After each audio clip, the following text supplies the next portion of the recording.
Have you ever wondered how Google always seems to know exactly what you mean, even when you don't type the right words? It's not magic, it's semantics. And today, we will build that magic ourselves using PGVector and Python, turning PostgreSQL into a semantic search engine that actually understands meaning, not just text. We will go step by step inside a Jupyter Notebook, from generating vector representations of text to performing deep similarity searches. Together, we will go beyond keywords and unlock the next level of intelligent search. This is how you transform your database from a storage engine into a meaning engine. By the end of this video, you will see just how easy it is to build your own intelligent search system powered entirely by PostgreSQL. So stick around. This one's going to completely change how you think about databases. Alright, so as you can see on my screen, I have already started the Jupyter Notebook where I have kept the total code for this tutorial. I will include link to this into the description so you can download and follow along. Now the prerequisite for this tutorial is that you should have installed PostgreSQL and set up your database, and you have also installed the PGVector extension. I have included link on how to set up both of them. I have also included steps if you want to install PGVector. Next, I have highlighted the important sections of this tutorial, so what we are going to cover. So the first section is setup, like we will set up the database connections and various default variables. The second section loads our dataset. The third section creates embeddings. Fourth section generates embeddings, and fifth section inserts those embeddings into the PostgreSQL database. And in the sixth section, we perform search on our embeddings, which are stored in our database. Seventh section is the extra section where I have introduced how you can perform hybrid search, keyword search, and combine it with the semantic search.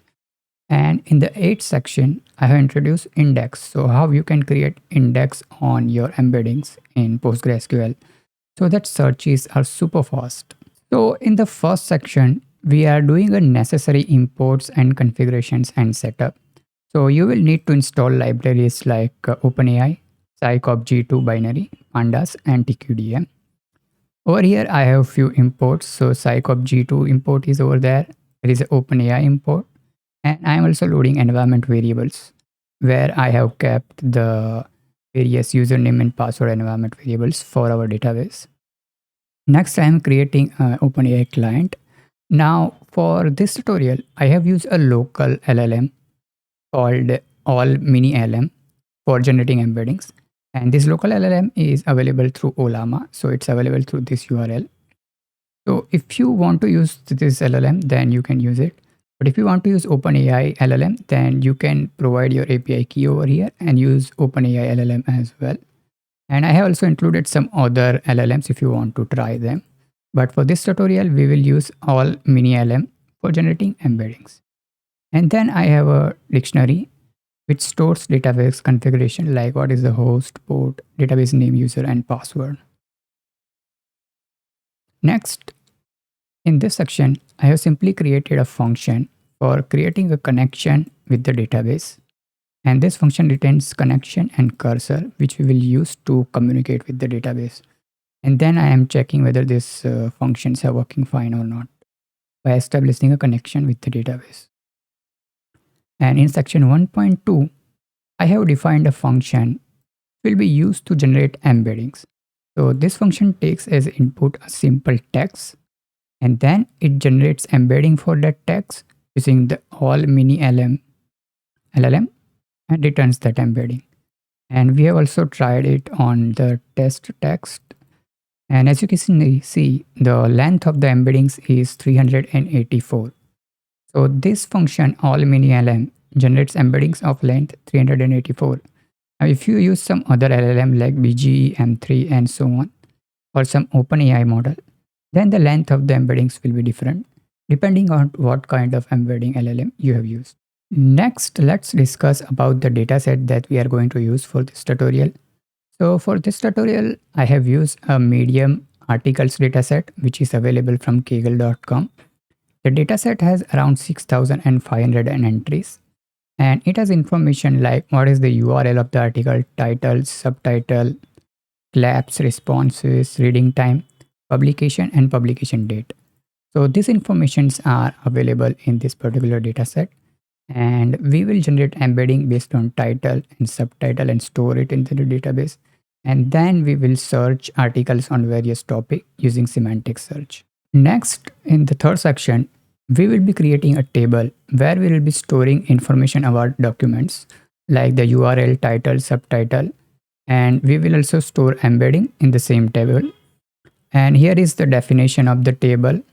So as you can see, URL, title, subtitle, all are tags. And the embedding has a data type vector. And we need to specify the length of the embedding, which is 384 in our case. So this is the query used to create a table. And next I have executed it and created the table. After the creation of the table, the next step will be to create embeddings and insert them into the database. So over here, I have explained that how we are creating embedding. So for creation of the embedding, I'm combining three strings like title, subtitle, and publications. So this is how the string will be created for each title, and the embedding will be generated based on this combined string. So that's what the code over here does. It combines title, subtitle, and publication, and then applies this function get embedding. It will generate embedding on these combined strings. And I also set content as empty. For this particular dataset, we do not have content. But if you find out some other dataset, then you can also include content over here along with title, subtitle, and publication, and generate embeddings on all of them. Then the results will be even more accurate for search. So that's our dataset. And as you can see, now our dataset has another column named embedding. So now that we have created embeddings, next step will be to insert those embeddings into the database. So for that, I have created a simple function named insert, which takes lists of records and insert them into the database. This is the simple SQL query for insertion of a record into the database. And for executing all the entry into the one go, I'm using this psycop-g2 function execute values, where I will be giving all the records. And then I have called the insert function with our medium blocks data frame dot values. So all the values in the data frame will be given to this function insert.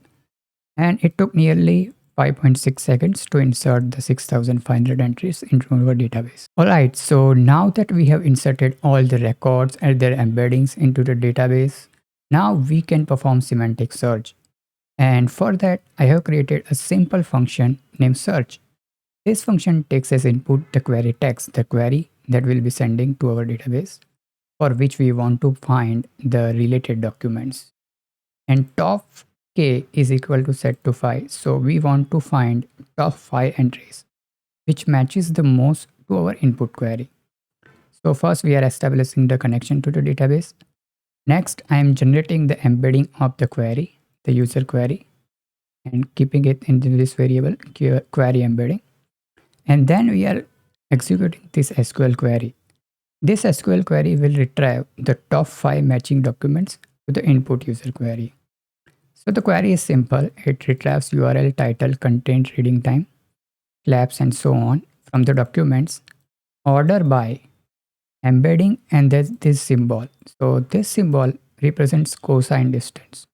So and percentage s will be the input query embedding. So over here, we will perform a cosine distance calculation between all the embedding in our database, which is 6,500, with query embedding, the input user query embedding. And then we will order them by this calculated distance. And from that, we will set limit percentage s, which will set to limit 5. So from that ordering, we will select top 5. So this query will return top 5 documents that matches the query embeddings. So let's go ahead and try this function with few queries. And the first query is embeddings introduction. So I want to see which articles in our database provides embeddings introduction. So which blocks are covering it. So I am calling this function search with the query, the string, and top k is set to 5. And as you can see from the results are pretty good. So articles like embedding of categorical variables for deep learning, word embeddings for NLP, a beginner's guide to word embeddings with Gensim and so on. So majority of the article that this search returned are satisfying our query, that embedding introduction. Those articles covers introductions about embeddings. And next line of code, I am simply printing each of that article. What is the name? So word embeddings for NLP, a beginner's guide to word embedding with Gensim word to web model. Yeah, so all the articles are covering details about the embedding. So let's go ahead and try a few more queries. So next, I have tried a query Python machine learning. So I want to see which articles are matching this query, which covers Python and machine learning together. And as you can see from the result, that a logistic regression in machine learning using Python. So yeah, so that's a Python and machine learning both. Evaluate classification models, that is machine learning. Automate your ML model tuning and selection. So yeah, so as you can see, the 100-page machine learning book, all of these are covering Python and machine learning. So as you can see, our search is doing a pretty good job at finding the relevant documents. Alright, so now that we have done our semantic search, in this section I am introducing hybrid search. So over here, I am combining keyword-based search with the semantic search. So for that, I have modified our original search function with a different name, hybrid search, which takes query text and top k as well. But apart from that too, there are few other parameters like publication, reading time, and collapse. And these are the columns in our database where other informations about the articles are available. So if you want to search the articles of a particular publication, if you want to see articles about particular reading time, or if you want to see the article which has some number of claps, like more than 100 claps and so on, so you know that this article is famous and many people likes it.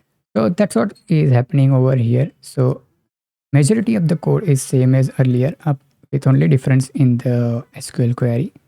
First, we are establishing the database connection, creating the embedding of the query, and then there is a if else condition. So if publication is available, then execute this query, else this query. And this one is same as our previous search function.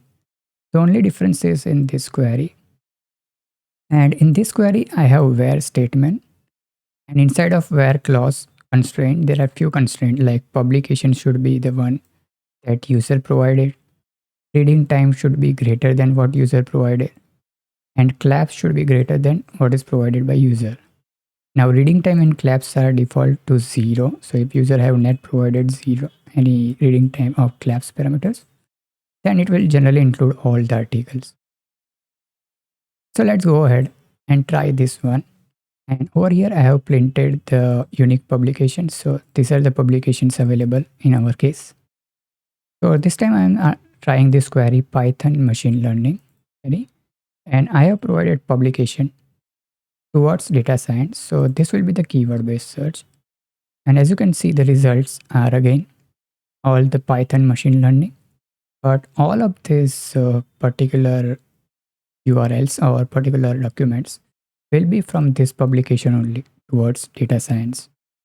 So next, let's go ahead and try a few more queries. And now this time, I'm again sending the query Python machine learning with publication towards data science. But I have set reading time to 10. I want articles which are 10 minutes or longer than 10 minutes. And as you can see from the response, all the articles are longer than 20 minutes.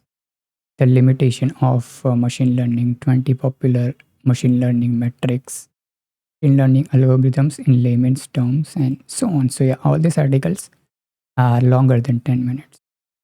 And over here, I'm again trying it. And this time I have set collapse to 500. So we will retrieve all the articles which are from towards data science and which matches this query Python machine learning, and also have received collapse which are more than 500. And as you can see from the response, all the claps are above 500. And the articles like 100-page machine learning book, which has received 618 claps. 3 advanced Python function for data scientists. Yeah. So the limitations of machine learning and so on. So they cover topics like Python machine learning and also satisfies all the criteria that we have provided in the search query. All right. So in this last section, I'm explaining how to create index on your documents table so that it speeds up the search. Now, for our case, the search were pretty fast because we had like 6,500 entries only. But let's say yet you have a database table with like 100k or millions of entries. Then I would suggest that you create the IVF flat index on that particular table. So the steps to create index, IVF index is pretty simple. You need to execute this query that create index, name of the index on the table using IVF flat. So IVF flat is a type of index which is optimized for faster search. And we want to create index on this column embedding in this table documents. There is a column named embedding on which we want to create this index. And for this index, we want to optimize this operation, vector cosine ops. So this operation will be optimized, which is calculating cosine distance that we used in our queries. And with list equal to 100, so this is the parameter of this particular index, which will create 100 sublists and will search in the most related list only when it wants to find the similar documents. Now for creating IVF flat index, you also have to execute this command analyze documents on this your table. So that is the requirement of this index, that after you create that index, you need to execute this command for that index to work properly. And that's how the next step, I'm simply executing this query and creating index. So once you create this index, the searches will be super fast on your database table. Right, so that's it for this tutorial. If you have any doubts or any questions, then please feel free to let me know in the comment section, and see you next time.